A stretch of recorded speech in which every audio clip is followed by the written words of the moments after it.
Legal and social awareness के इस episode में एक बार फिर आप सभी का बहुत बहुत स्वागत है। मैं करीम अहमद सिद्दीकी एडवोकेट। आप सभी लोगों ने इस तरीके के केसेस के बारे में तो ज़रूर सुना होगा कि किसी लड़के पर, किसी व्यक्ति पर यह आरोप लगा करके एफआईआर दर्ज करा दी जाती है कि किसी नाबालिग लड़की को शादी करने के लिए विवश करने के आशय से बहला फुसला कर भगा ले जाना। लेकिन एक ऐसा मामला जहां पर लड़की तो नाबालिग है ही, लेकिन जिस लड़के पर उस लड़की को बहला फुसला कर शादी करने के लिए विवश करने के आशय से भगा ले जाने का आरोप है, वो लड़का भी नाबालिग है। आज के इस एपिसोड में इसी केस के बारे में बातचीत करने जा रहा हूं। यह मामला इलाहाबाद हाई कोर्ट के एक बेंच के सामने पहुंचता है बेल के मामले में सुनवाई के लिए अभी 9 जून 2023 को। और 9 जून 2023 को ही इस पूरे मामले की सुनवाई करने के बाद इलाहाबाद हाई कोर्ट की बेंच के द्वारा बेल ऑर्डर भी पास किया जाता है। यह औरैया का मामला था। तो साथियों, बहुत ही महत्वपूर्ण जानकारी है, इसलिए जुड़े रहे आखिरी तक। देखते हैं कि केस के फैक्ट क्या थे और ऑनरेबल इलाहाबाद हाई कोर्ट की बेंच के द्वारा किस तरीके का बेल ऑर्डर पारित किया गया और बेल ऑर्डर पारित करते समय किस तरीके की महत्वपूर्ण बातें कही गई।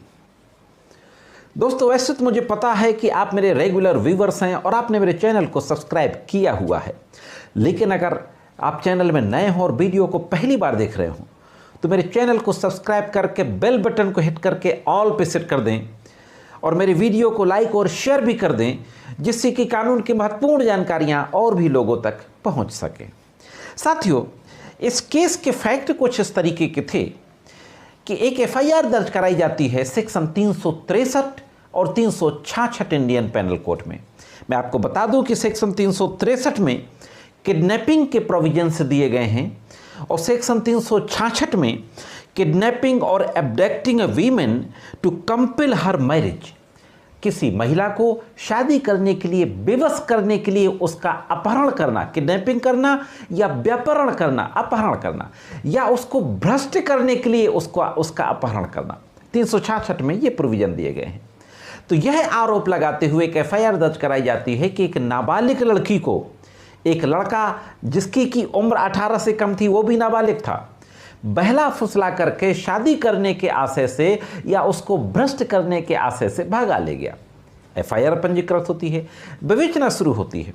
ड्यूरिंग द इन्वेस्टिगेशन पुलिस उस लड़के को गिरफ्तार करती है। यहाँ पे आपको याद रखना होगा कि विवेचना के दौरान पुलिस सबसे पहले उस लड़की का 161 का स्टेटमेंट रिकॉर्ड करती है। लड़की के जो घर वाले होते हैं, जो एफआईआर दर्ज कराए जाते हैं, उनके भी 161 के स्टेटमेंट रिकॉर्ड करती है। और जो विक्टिम थी, जिस लड़की को भगा ले जाने के लिए कहा गया था, उसका 164 सीआरपीसी के तहत भी मजिस्ट्रेट के सामने बयान दर्ज कराया जाता है। इन तमाम लोगों के बयान दर्ज कराने के बाद इन्वेस्टिगेटिंग ऑफिसर के द्वारा जो आरोपी बनाया गया था जिस नाबालिग लड़के को, उसकी गिरफ्तारी भी की जाती है। और उसकी गिरफ्तारी करने के बाद किशोर न्याय बोर्ड के समक्ष पेश किया जाता है। उसकी वहाँ पर अब बेल डाली जाती है और उसकी बेल रिजेक्ट हो जाती है। किशोर न्याय बोर्ड के द्वारा बेल रिजेक्ट होने के बाद उस ऑर्डर के खिलाफ सेशन कोर्ट में अपील की जाती है। मैं यहाँ पर आपको बता दूं कि जुवेनाइल जस्टिस बोर्ड में जो भी बेल ऑर्डर कैंसिल होता है, उस बेल ऑर्डर के खिलाफ सेशन कोर्ट में अपील लाई करती है। सेशन कोर्ट के द्वारा भी बेल नहीं दी जाती है, तो सेशन कोर्ट के ऑर्डर के खिलाफ ऑनरेबल इलाहाबाद हाई कोर्ट में रिवीजन दाखिल किया जाता है, क्रिमिनल रिवीजन। अब देखते हैं कि ऑनरेबल हाई कोर्ट में किस तरीके की सुनवाई होती है और क्या होता है। साथियों, इलाहाबाद हाई कोर्ट के समक्ष क्रिमिनल रिवीजन नंबर 2506/2023 ये दाखिल किया जाता है। क्योंकि जजमेंट में ही उस लड़का माइनर था, जो आरोपी था, एक्यूज्ड, वो माइनर था और माइनर का नाम पब्लिक नहीं किया जा सकता, तो जजमेंट में ही लड़के का नाम नहीं दिया गया। X minor versus state of UP करके ये केस है। रिवीजन नंबर से आप जजमेंट को निकाल सकते हैं। इस मामले में सुनवाई होती है।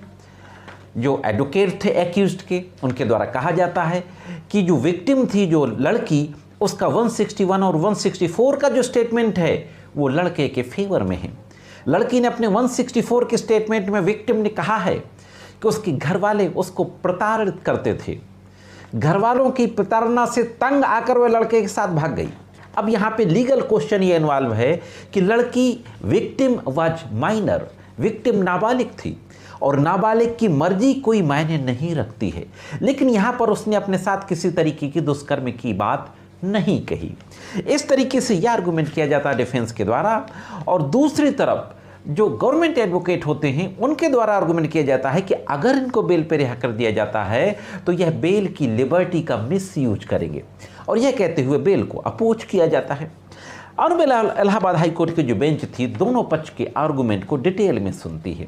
दोनों पक्ष के आर्गूमेंट्स को डिटेल में सुनने के बाद कुछ बहुत ही महत्वपूर्ण टिप्पणियां की जाती हैं, और ये टिप्पणियां ऑर्डर का पार्ट हैं, ऑर्डर में लिखा जाता है।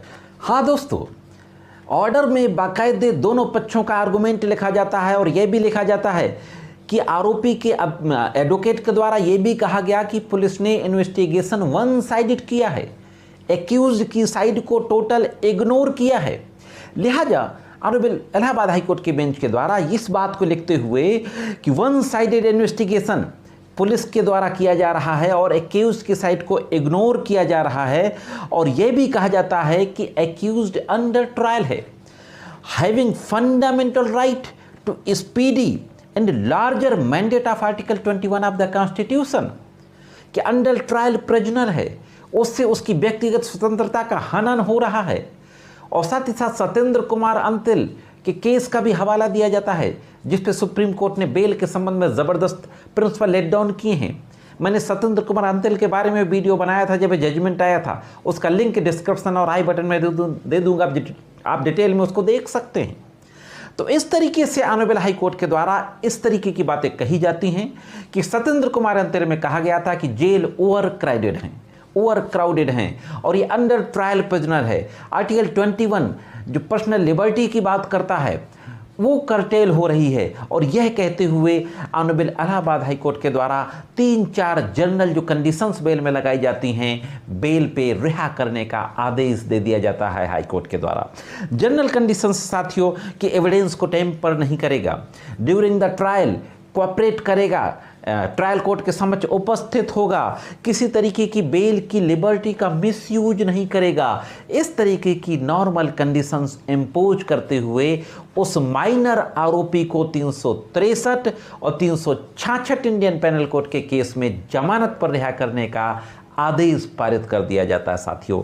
तो यह था एक महत्वपूर्ण आदेश इलाहाबाद हाई कोर्ट के द्वारा जो अभी पिछले हफ्ते ही पारित किया गया। साथियों, ये जानकारी कैसी लगी कमेंट्स करके ज़रूर बताएं।